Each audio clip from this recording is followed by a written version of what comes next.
Kolkata, India, March 18, 2003. We were celebrating the 4th of July. It was a huge party with lights, food, lots of people. I tried some of the pork and it was the best pork I have ever tasted. I was in a very good mood that day. However, there has been this odd television man with a sinister smile wearing a black tuxedo following me. I have been extremely suspicious of others lately. Maybe they're working with the television man. I must stay vigilant. I have $50,000 in life savings. Maybe I should spend it all on the food here. All of the food is so delicious and is worth the money. In one fell swoop, I spent all of my life savings on pork, making myself fat. After eating all of the pork, I realized that it could have been poisoned by the television man. I immediately stuck my finger down my throat to try and vomit the food out, but it didn't work. I got upset because I was afraid I was going to die, so I started lashing out at others. The cops were called on me and I was promptly thrown into the back of the cop car and sent off to jail. "Now why did you do this?" asked the author who cuffed me. "They're poisoning my food," I replied. I knew the television man was poisoning my food, there was no doubt about it. I knew I'd die soon, just not knowing when drives me nuts. I'd much rather know when I'm going to die rather than know soon. Now, nobody is going to be poisoning your food. Nobody would do that to you specifically. But nonetheless, you're still going to jail," said the other officer in the vehicle. I was afraid that I wasn't going to get out of jail for a long time. At prison, I was lonely. I had nobody to talk to except for myself. It was my birthday in a few days, so I was delivered a 1-pound bag of jelly beans. I ate the blue raspberry and cherry flavored jelly beans first because those were my favorite. I then grabbed a handful of jelly beans and I threw them at the next cell. I suddenly heard thumps on the door. Oh no, I thought. I knew I was in for some trouble tomorrow. The next morning, I made a deep gulp as I knew I was going to get beat up. I went in line for breakfast. Many large men were in front of and behind me. I was afraid of the men as they could lash out at any moment like wild beasts. I grabbed my breakfast and sat down at the tables. 2 large men approached me.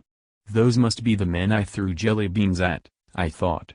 They started walking towards me faster, with red faces and steam coming out of their ears. I was about to make a beeline, but they calmed down immediately and shook my hand. "Why are you doing this?" I said. "We just wanted to thank you for the jelly beans. You got any more?" asked the inmates. "Yes, I have some more," I replied back. "Great, can we have some more then?" asked the inmates. "Here you go," I said as I dumped some of the candies in their hands. "Thanks, you rock. Now watch this," said the inmates. One of the inmates grabbed a garbage bin and busted the guard's window open. Now the alarm sounded. Every inmate proceeded to throw a fit, break tables, throw objects, the usual prison riot. I grabbed my bag of jelly beans back out of my pocket and ate some more. "Eat the black jelly bean, eat the black jelly bean," I heard whispered in my ear. I didn't want to eat the black jelly bean because they're gross. I was then upset at how someone even dared ask me to eat the black jelly bean. I threw the pack of jelly beans and they all rolled into a room with the door cracked open. I decided to investigate the room. And I was only able to go there because the guards were distracted. The moment I entered the mysterious room, the door locked shut and the lights turned off. I was afraid. What is the meaning of all this? Why am I now locked in this room? Suddenly, a candle with a blue and purple fire was lit. The entire room was filled with a majestic purple light. I looked around and I saw the television man. He had quite the sinister smile I remembered. The television man uncovered a wheel of fortune. On the wheel of fortune read death, escape. I knew I was gonna have to spin the wheel if I wanted to escape. I then spun the wheel, it landed on death. I knew that damn television man was going to be the death of me, just maybe not via food poisoning. I hadn't died yet, but I ate the food. I begged the television man for mercy, telling him I have so much to live for. He decided to let me go after sighing. He then told me to eat the black jelly bean. I didn't want to eat the black jelly bean because of its disgusting black licorice flavoring, but I ate it anyway. A door then appeared on the wall, leading to the outside world. Proceed. But don't make me regret this. I swear, said the television man. I exited the door and was outside of the prison. I had to run away from the guards that were outside of the prison patrolling. Luckily, I was fast and they weren't able to keep up. On the way back to the party, I found the television man stalking me again.